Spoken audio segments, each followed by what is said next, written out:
Not only think it, I believe God is forever moving in our country. He moved through Martin Luther King, and I'm proud to have been a part of the King generation. As a matter of fact, I had an opportunity to meet him one day, and when I came back to Roanoke, I went around shaking people's hands. And I said, I want to tell you why I want you to shake my hand. Because I want you to shake the hand that shook the hand of Martin Luther King. And so it is. When you shake my hand, I know she said, Sister Kovac said, sit with somebody whom you might not know and strike up a conversation. When we go to eat, I hope somebody that I don't know will sit beside me. And when you sit beside me, I'm going to say, you were sitting beside the man who sat beside King one day. And so it is. Well, let me move on and say that God is forever moving.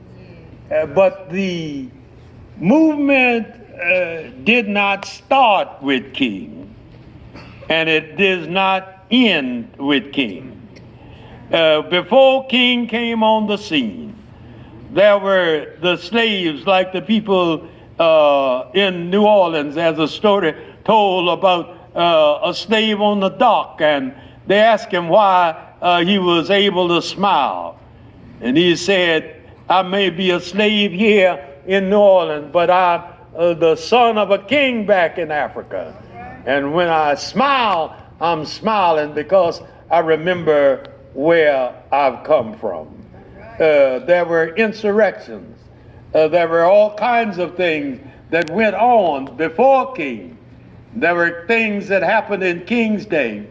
But now that King is gone on, there are those of us who are responsible for the carrying on to bring our nation to a newer and higher heights. In slavery time, people used to sit in the galleries of churches, and the preachers used to say one thing, but they heard another. It was said that the old slavery time preacher used to say that they were ordained to be slaves, but they heard, before I'd be a slave, I would die and be buried in my grave. The old slave time preacher used to say that things will ever be the same. That's what he said. But they heard there's a bright side somewhere. Don't you rest till you find it. There's a bright side somewhere. It was said by the preacher back in that day and time, and I want to tell you, even the church has been guilty of some things so far as perpetuating injustice is concerned. It was said that things would never be different, but they heard, walk together children. There's going to be a great camp meeting in the town tonight. I see King as Elijah. Elijah and Elisha were two prophets that we heard in the Old Testament about. And it was said that when Elijah came to the end of his work, he had a fire chariot that came down. And he got on board the chariot, and so it says. But when he was on board and about to go beyond this world, he took his mantle off and threw it on a young prophet by the name of Elisha. And so it is that I think that somehow the mantle is falling on you and me. And we have the responsibility to carry on. And you cannot sit idly by and do nothing and expect something to happen. There are too many people who want to go to the dinner of success where the turkey of success is being served, and you want somebody to bring the turkey, and all you bring is the appetite. let me bring something all of us need to bring when we bring to the table. They said one time that there were second-class citizens. But today I have an announcement to make that there are no second-class citizens. Everything that God made is good. And they used to say that some of us are dumb. Well, I may not be the brightest person in town, but that's all right. God didn't give all the sense to one person. Somebody may not have the brain of an Einstein, but I'll use the little brain that I do have and thank him for the sense that I have.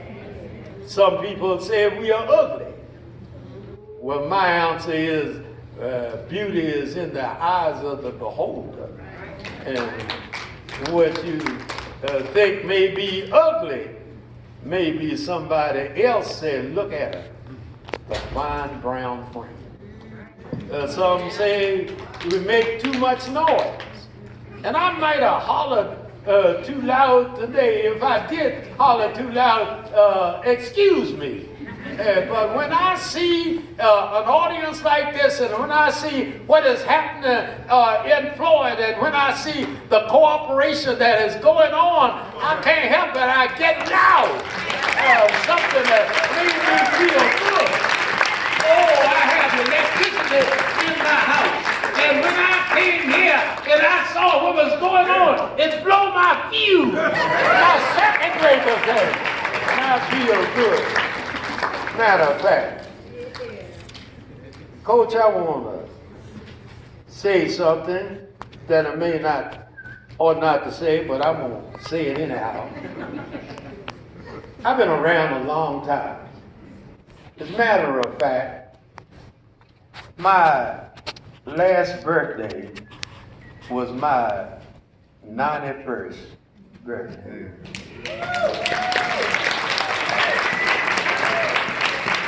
When I retired from the church in Roanoke that I pastored, I had been there for 50 years.